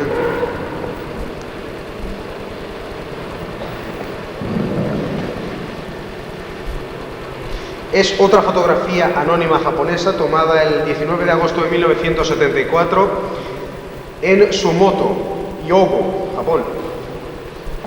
Se observaron, durante la grabación de este fenómeno, se observó el volar de este par de objetos. Ustedes recordarán, porque ha salido en infinidad de medios de comunicación, una grabación donde aparecen dos objetos que vuelan a la par sobre un aeropuerto. Bueno, esto hacía lo mismo. Dos objetos que volaban a la par encima de la localidad de Hyogo. Y aunque aquí no lo he puesto, existen 5 tomas de este fenómeno. En principio se podría observar, quizá, que fuera una aberración, o sea, una cosa muy extraña de la naturaleza, y que eso no fuera más que dos cometas viajando juntas, o que dos estrellas fugaces viajando juntos. Podría ser. No lo niego en ningún momento, no obstante, entonces nos encontramos ante un fenómeno completamente anómalo. Esta fotografía es curiosa, además de estar al revés, no importa. De estas fotografías he realizado yo a cientos. Esta fotografía pertenece al señor Juan Costa, de Nueva York, o sea, un hispano de Nueva York, en una sesión de 5 tomas, de 1985. De estas fotografías he realizado yo un porrillo, infinidad. Si ustedes dejan, enfocando a la luna, una cámara con el objetivo abierto, es decir, con lo que es la rejilla abierta, en posición B, que se le llama, enfocando hacia la luna, entonces la luna sería esto de aquí, se convertiría en un machurro blanco en el negativo. Y cualquier cosa que pase a las cercanías de la luna, bien sea un helicóptero, un dirigible, un avión, etcétera, etcétera, dejaría esta señal, porque las luces suyas imprimirían el negativo de la cámara. Esto tranquilamente podría ser un helicóptero. Yo, durante la celebración de los Juegos Olímpicos en Barcelona, tuve oportunidad de realizar experiencias de estas a porrillo, porque ustedes recordarán de que había un par de dirigibles dando vueltas en torno al Estadio Olímpico. Bueno, pues desde mi casa enfoqué en varias ocasiones el objetivo abierto hacia el dirigible, y esto se repitió en centenares de ocasiones. Esto tranquilamente, vuelvo a repetir, podría ser un fenómeno conocido como puede ser un avión, nada de satélites artificiales, sino un helicóptero, etcétera, etcétera. Estas son fotografías muy conocidas, francesas, de 1965, y unos estudios que se realizaron sobre ellas. No tienen mayor importancia. Sí, para definir la velocidad, constancia, dirección y volumen del vehículo, e incluso la tridimensionalidad. Si nos fijamos un poquito, observaremos que, por ejemplo, aquí se observa un trazo más claro que el resto de lo que es el fondo opaco de la nave. Creo que ya es la última.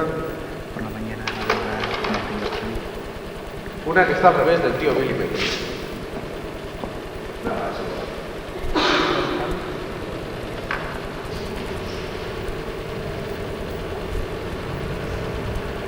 Esta también pertenece al señor Billy Mayer, y vuelvo a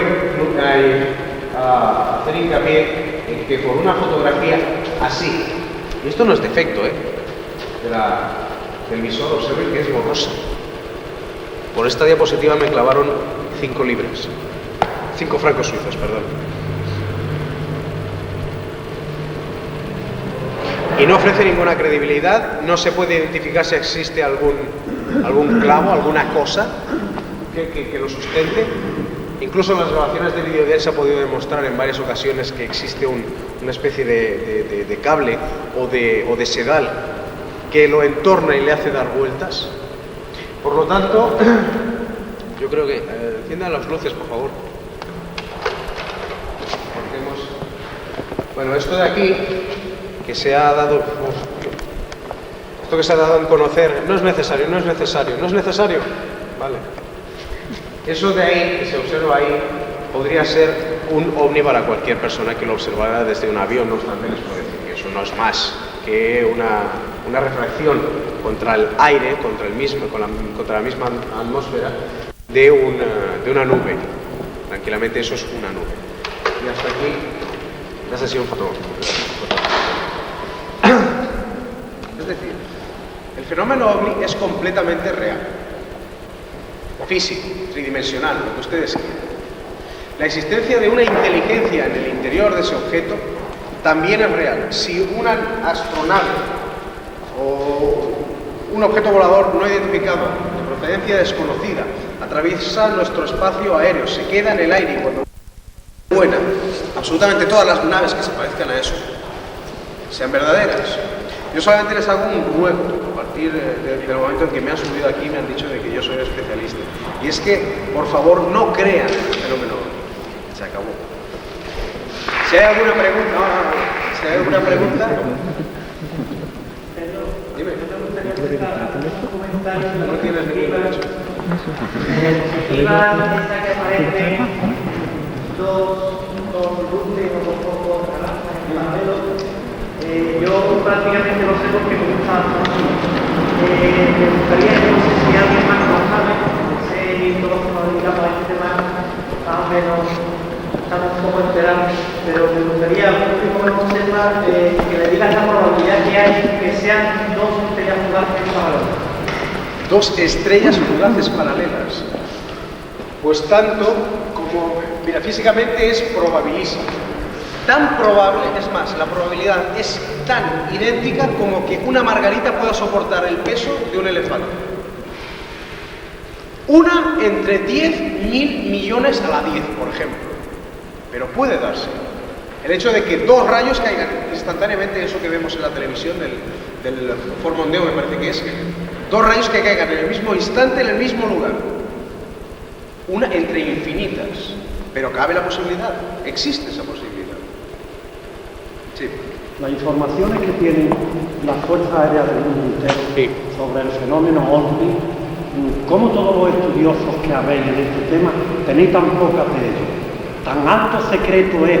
Creo que sí, creo que hasta puede costaros la vida, creo, el conseguir información de esa. Pero ¿por qué no se lucha más para poder conseguir toda esa información que tienen las fuerzas aéreas? Bueno, la nuestra, que no es de las potencias grandes, tiene mucha información del fenómeno OVNI que pueden ser muy creíbles. Sí, tiene usted toda la razón. En Estados Unidos, ya no digo que en España, yo tengo que nombrarme incluso que he llegado a sustraer, por decirlo de una manera fina, a sustraer información penada, o sea que podía haberme llevado a la cárcel, por ejemplo. Y muchos de nosotros, Moisés quizá incluso, Manuel Carballal seguro, hemos sido encañonados en varias ocasiones por realizar fotografías comprometidas en un aeropuerto, etcétera, etcétera. En Estados Unidos existe un centro que se llama CAUS, que es es una asociación en contra del secreto OVNI, el Citizens Against UFO Secrecy, ciudadanos en contra del secreto OVNI. Y eso en España se puede hacer. En España se puede hacer. Si no recuerdo mal, existe un estatuto que si se reúnen 500, no estoy seguro, pero no sé si son 500 o 5.000 firmas, se puede revocar una ley. Gracias a Dios, el gobierno español dijo en su día, esto lo largará un poquito más el señor José Guijarro, dijo en su día que nos iba a soltar toda la información que tenía sobre objetos voladores no identificados aquí en nuestro país, con tanta presunción que han sido capaces de meternos cizaña, de meternos carnaza, para hacernos los dientes largos y meternos basura, porque es verdaderamente lo que nos han dado hasta el momento. Mintiendo en datos como puede ser la situación de los planetas para hacerlos coincidir con objetos voladores no identificados. Mintiendo en horarios de despegue y aterrizaje de aviones para que ellos observaran planetas en vez de objetos voladores no identificados. Dándonos, ellos en principio prometieron que nos iban a entregar una serie de documentos, o sea, los documentos OVNI en orden cronológico de llegada, es decir, el 1, el 2, el 3, el 4, el 5, el 6. Bueno, pues han empezado el 2, el 6, el 12, el 4, el 31, hasta hace poco tiempo nos soltaron el de acontecidos sobre Cataluña, Francia e Inglaterra del 31 de marzo de 1993, saltándose 60 casos por el foro. O sea, se lucha contra ello, pero a nivel muy particular. Es más, como usted ha dicho, nos cuesta en algunas ocasiones que nos meta algún susto. A llegar a asustarnos hasta el punto de la muerte, no lo creo. Han habido algunos investigadores, yo recuerdo el caso de James McDonald, por ejemplo, que verdaderamente han sufrido extraños suicidios, donde se pegaban 5 disparos en la cabeza, porque al primero no se quedaban muertos, ¿no? Entonces la cargaban y empezaban a dispararse. Pero es algo muy normal. Parte del suicidio poner eso. Resulta cómico, pero bueno, vamos luchando contra ello. El de Manises no lo han dado. El de Manises es un caso muy controvertido. El caso más controvertido que yo he estudiado, uno de los principales testimonios, el comandante Lerdo de Tejada, va y muere. No verdaderamente empezábamos a estudiar. Causa pavores. ¿Más preguntas? Que hay una cosa que tengo bastante relevante, es sobre el fenómeno Foo Fighter. Existe, que yo recuerdo, me parece una foto dentro de un bombardero de mar. Bueno, ¿se sabe qué naturaleza, si son tridimensionales las fotografías? Del Foo Fighter se conoce muy poco. Es el primer fenómeno desconocido que fue asimilado por el término OVNI, objeto volador no identificado, y que apareció después, a mediados de la Segunda Guerra Mundial, y que no eran más que unas bolas de medio metro de diámetro y que incordiaban muchísimo a los pilotos aliados e incluso los del otro bando, que pensaban que eran de un bando y los del bando ese pensaban que eran del otro, ¿no? Entonces llegaron a hacer una especie de comprobación, de pedir que mutuamente, de que esos Foo Fighters, lo que se conoce como locos, la traducción exacta sería locos guerreros, o sea, Foo Fighters, sería una especie de poltergeist aéreo. Yo lo conozco como un poltergeist aéreo, serían unas bolas de medio metro luminosas que incordian mucho. Los arpíos lo definen como los rayos en bola. Bueno, es muy divertido, que encima que es muy difícil ver un rayo en bola. Yo no conozco a nadie que haya visto un rayo en bola. No solo eso, sino que los pilotos lo veían por docenas. O sea, y no solo de un día para otro, sino que en el mismo momento en que estaban pilotando veían 3 o 4 a su lado. El Foo Fighter se podría considerar el primer objeto volador no identificado de la era moderna, en principio porque nace antes de 1947 ese término.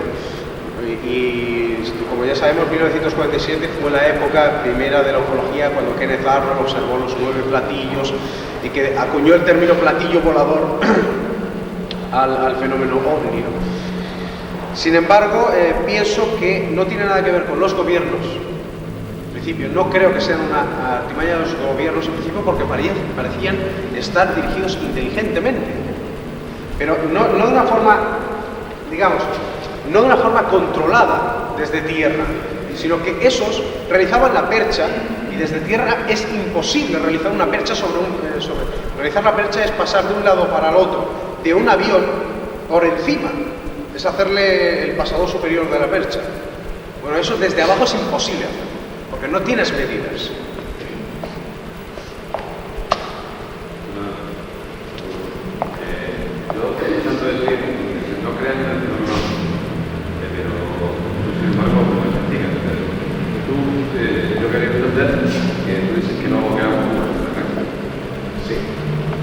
que no creemos como proveniente de otro planeta.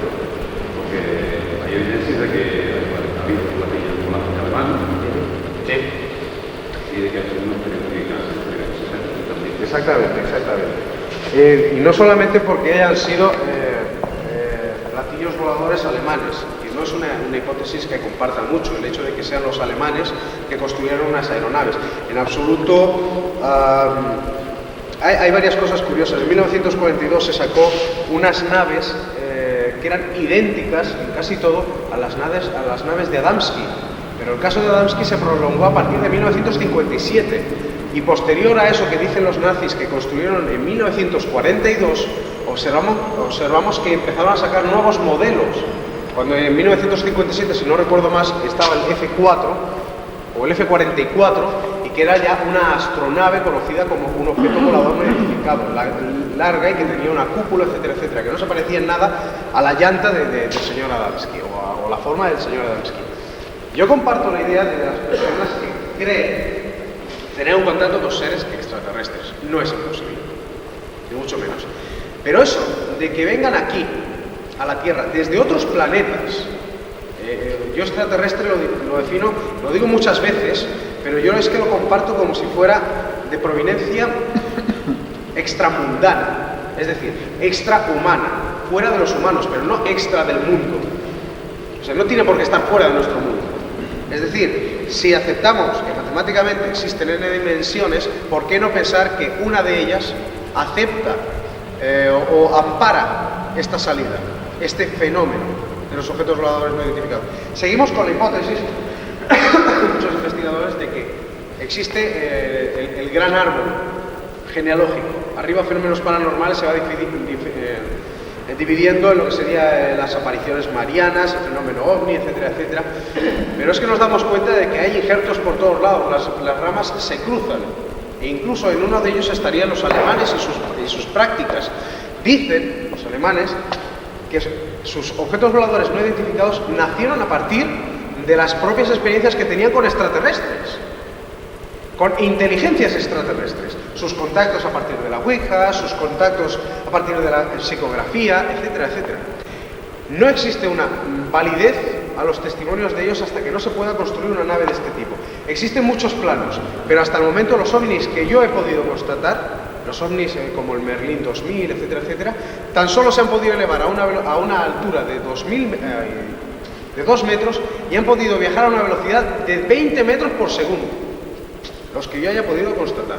No obstante, no desecho ni mucho menos, es una de las tantas hipótesis que una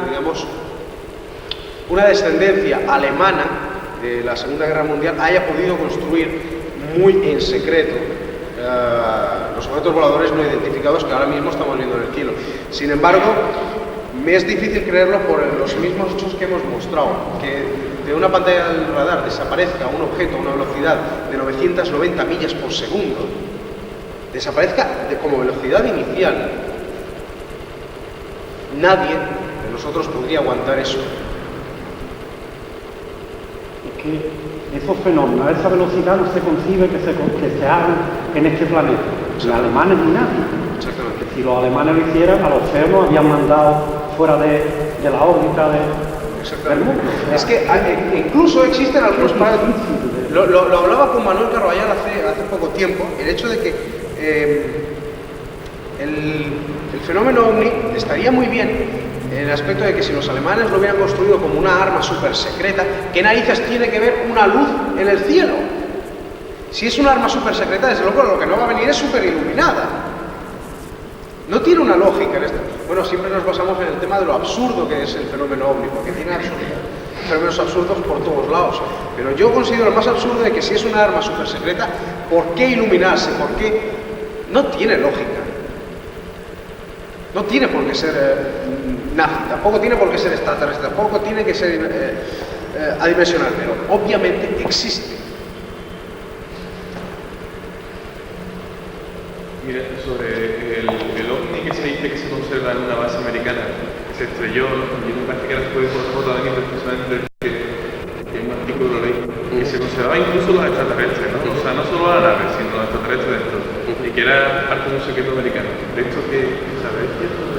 Mira, en 1900 90 el señor Stanton Friedman, que es un físico nuclear de Canadá, publicó un libro que se llama Crash at Corona, que era la segunda parte de lo que sería el Crash at Roswell que te refieres tú, que sería el accidente en Roswell en 1947.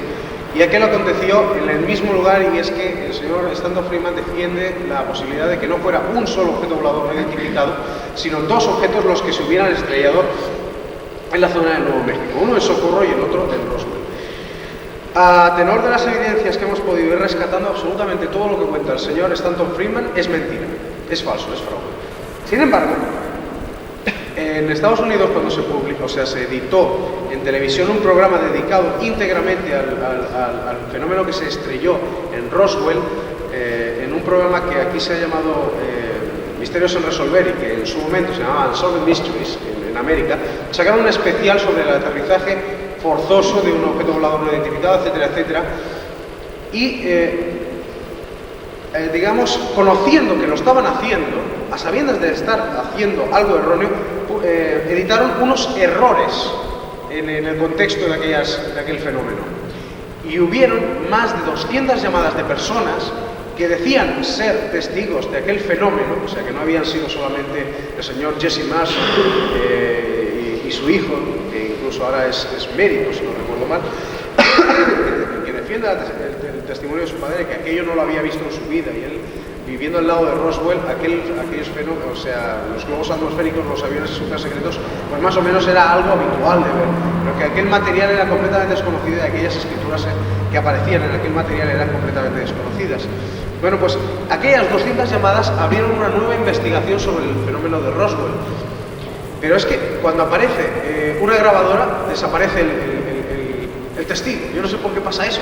Hay muchas veces que se me acerca a la gente y dice, mira, pues yo sufrí un no sé qué, un no sé cuánto. Y digo, sí, espera, que voy a... Porque, ¿dónde estás?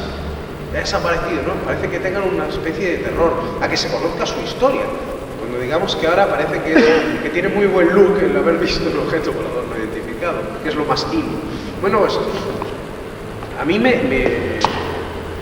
hay, digamos que, así como el señor Salva Freixedo define como unos, si no recuerdo mal, entre 30 y 35 aterrizajes forzosos de objetos voladores no identificados, e incluso con recuperación de cadáveres en alguno de esos. Pero no existen evidencias.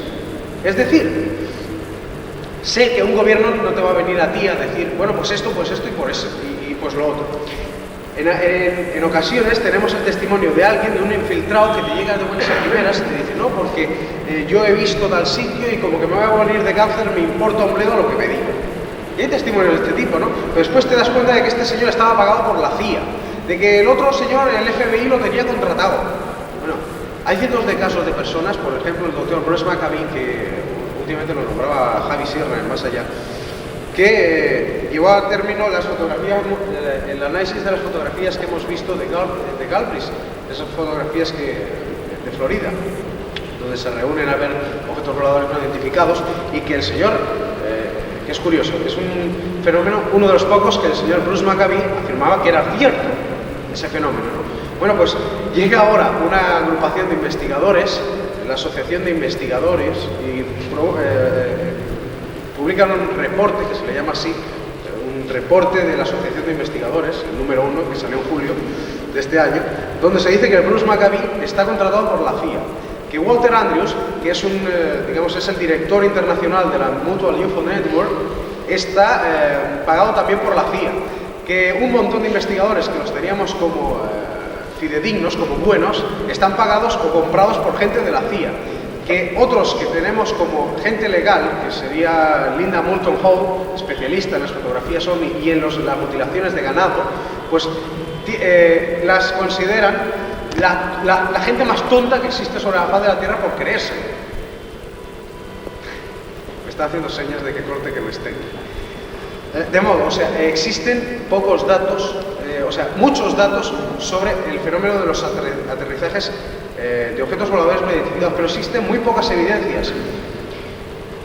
Ojalá sigan las investigaciones que actualmente se están realizando en un plano muy secreto por investigadores muy privados, que en Norteamérica los llaman los birdies, los pajaritos, y que se están metiendo en fases de la investigación paracientífica, de la investigación OVNI, que hasta el momento no habíamos llegado.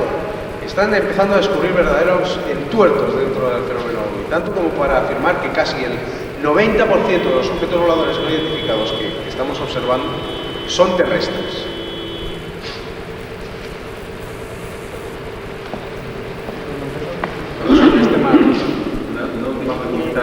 El problema que surge es el siguiente. Ahora tenemos que grabar un programa de televisión, tenemos que hacer un programa de televisión en directo y es prácticamente a las 10 menos cuarto. Entonces nos da tiempo, el tiempo justo. Podríamos estar aquí hablando de OVNI, yo creo que no toda la noche, sino todo el año 94 y no llegaríamos nunca al fondo del fenómeno. Entonces les emplazo aquí para mañana. Mañana tenemos, en principio teníamos dos conferencias, una sobre, quiero recordar, el fraude en lo paranormal. Esa conferencia no se va a dar, no es que no se va a dar, se va a cambiar a mesa redonda. Prácticamente la conferencia era un 20% charla, un 80% trucos de magia con un mago profesional. Entonces el problema que había un problema de juego de fecha, porque el mago está haciendo la mili. Entonces la semana pasada, cuando este hombre estaba vivo, entonces hubo una confusión de fecha y nos creíamos que era esta semana. Entonces esa conferencia se va a pasar a mesa redonda con los conferenciantes que tenemos. Carballal se va a atrever a hacer algunos trucos de magia y mentalismo que lleva, pero esa conferencia simplemente no se va a dar. No es que no se va a dar, es que se pospone para cuando estos chicos terminen la mili, esté aquí en Puerto Real, que puede ser allá por Semana Santa, con que les emplazo a que esa conferencia vengan a verla también. Y a la segunda conferencia, que es parapsicología y mística, los fenómenos paranormales dentro de lo que puede ser el personajes místicos como Santa Teresa de Jesús, el Padre Pío y otras personalidades dentro del fenómeno religioso. Entonces les emplazo aquí para mañana y espero verlos a todos. Muchas gracias por haber venido.